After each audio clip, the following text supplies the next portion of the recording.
So I wanted to go over how we personally keep our homeschool records.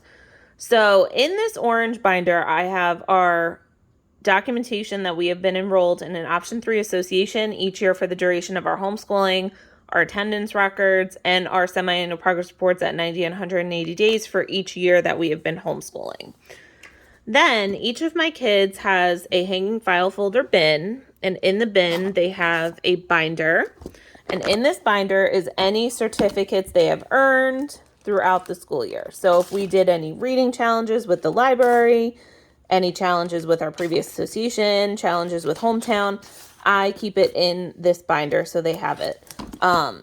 Then in the binder, in the hanging file folders, I have hanging files with folders for each year. So this is my little ones. He just finished first grade for the current school year.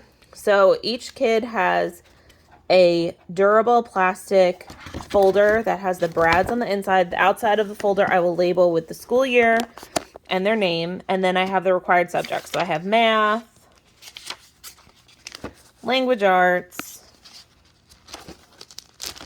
science, and then social studies.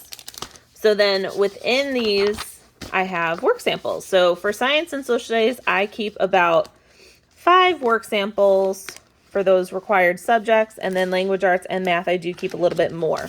So with language arts, I have the reading and writing, which are the required subjects, and then we add grammar and spelling. So I do have more work samples for language arts because of that. And then for the math, since we use a curriculum, I have the table of contents, and then I just pulled out the chapter practices for each chapter. And then there were 9 chapters in our curriculum, so I just pulled out all 9. You don't have to do that. The law does not say how many work samples that you have to keep. I recommend about a handful, 5 or 6. If you're using a curriculum, you could do what I did and just pull out if there's chapter practices or check-ins, whatever is easiest for you. So while we are going through our school year, I have a folder set up. I just did it for the upcoming school year. So I will have these folders. I label them for the required subjects. And then as we progress through our new school year, I'll just pull out some samples and pop them in here.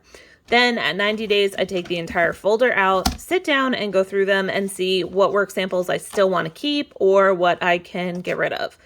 Then I do this again at 180 days. So this makes it easier for me. As we go, I just pull something out, pop it in here, forget about it until 90 days, and then go through it. Then again at 180 days. 180 days, I set up these little folders. So they don't take up a lot of space either, which is nice. So I hope this helps. If you have any questions, please ask.